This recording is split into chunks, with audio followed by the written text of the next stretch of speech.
Yes. So the atheist has very limited options, and this is actually very exciting, okay? The atheist has limited options available. So the atheist has his foundations. He believes that he's come from, and I borrowed this from Dr. Sarfati, fish to philosopher, from the goo to you, right? I absolutely love that he says that. So I took that from him. You're welcome.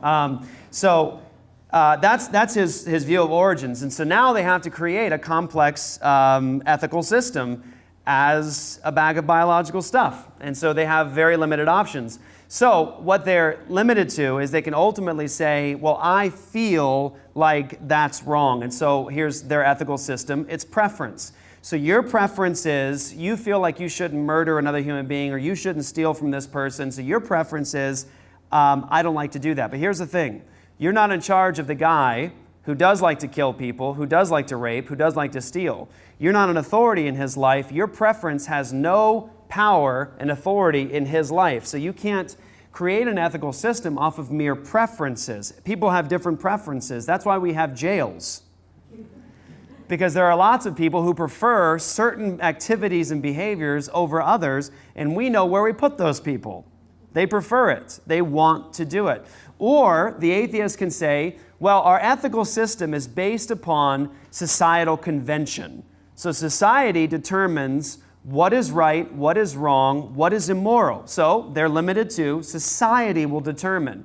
Okay, so if we grant the unbeliever the presupposition that society determines what is moral, then that means that Hitler wasn't wrong, Germany wasn't wrong, because their society had determined by democratic vote that Hitler was in charge and that that's not a person. I know it looks like a person. It's not a person. It's a Jew.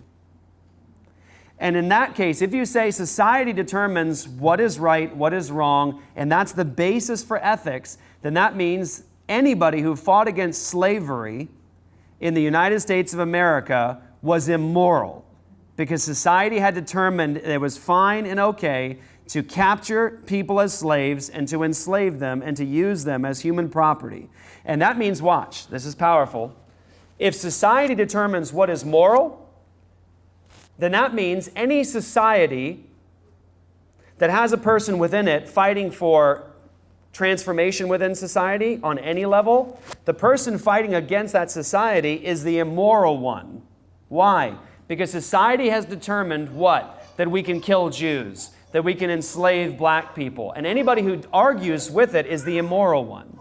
Do you see, if you say society determines what is moral, then you are stuck with society changing morality over time, and whatever evil is happening, you cannot war against it because society has determined it, which means no social transformation to any degree, really at any time.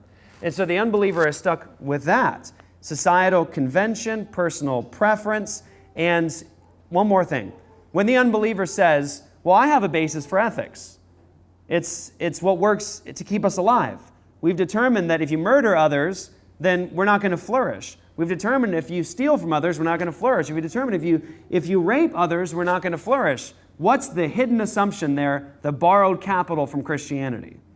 Human value and dignity, and that society should flourish. Because we must ask the unbeliever. We must ask them, are we stardust? They say, oh, yes, we're stardust. Like Carl Sagan said, we are stardust, right? Neil deGrasse Tyson, he says, we're stardust. Well, let me ask you a question.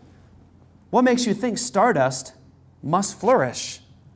What if I want to kerosene the whole anthill? Who are you to argue with me? You're acting like stardust should flourish and should produce and should do well. I think there's actually a lot of human suffering in the world, and if we just ended it all, we would end a lot of human suffering. And there are actually a lot of people who think just like that. And you have no argument with them, no objective basis for morality. All you have is preference, societal convention. That's all you have. And when the unbeliever says, I think society should flourish, you should say, why should stardust flourish? And why are you picking this stardust over this stardust? Why are you saying that human beings should be the ones that flourish, who are the random results of evolutionary processes, and not dogs and snails and horses? Why aren't you fighting for them? Why are you fighting for humans? You're acting like humans are in the image of God.